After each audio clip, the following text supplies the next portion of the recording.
Okay, so we're looking at validation rules in Excel.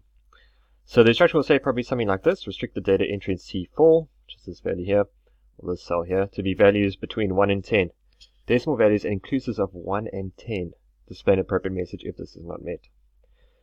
So to apply a validation rule to a specific cell, or many cells, you'd highlight the cells that you want in the validation rule. So for example, if we wanted a couple of cells to be involved here, we would just highlight them.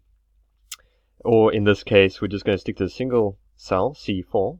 So what I do to the single cell C4 would be what you would do to many cells, if there were many cells involved.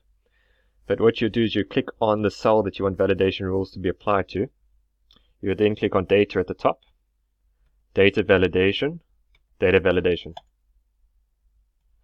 So it says here, it's under settings, allow. Okay, so any values can be inserted at this moment in C4, but we're going to change this. We want decimal values between 1 and 10. So I'm going to change this. I'm going to go to decimal and between, and we just type in the values that we want. So we want values between 1 and 10 to only be typed in here. But then you've got to go to error alert, and in the error message you've got to type out a message that if this criteria is not met, we tell the users that they have to type in values between 1 and 10.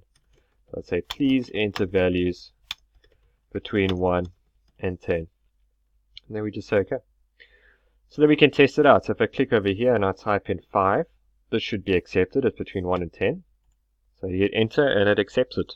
But if I type in something like 11, which is outside those boundaries, and enter, you'll see that the message will appear. I'm going to click on retry. And it'll keep you there probably until you insert or type in a value between 1 and 10. So that's how you do an instruction like number 1. So number 2 says restrict the data entry in C8 to only be values greater than 100. Okay, so we click on the cell, data validation, and in this case, not any value. So values greater than 100. So I guess it's not very specific if it's whole numbers or decimal values, but if we want decimals to be included here, I'm going to select decimal value. Okay, it's not between anymore, but it's going to be greater than 100. And we say OK. Well, before we say OK, sorry, say error alert. And we just tell the user that if they don't type in values greater than 100, we want them to type in values greater than 100.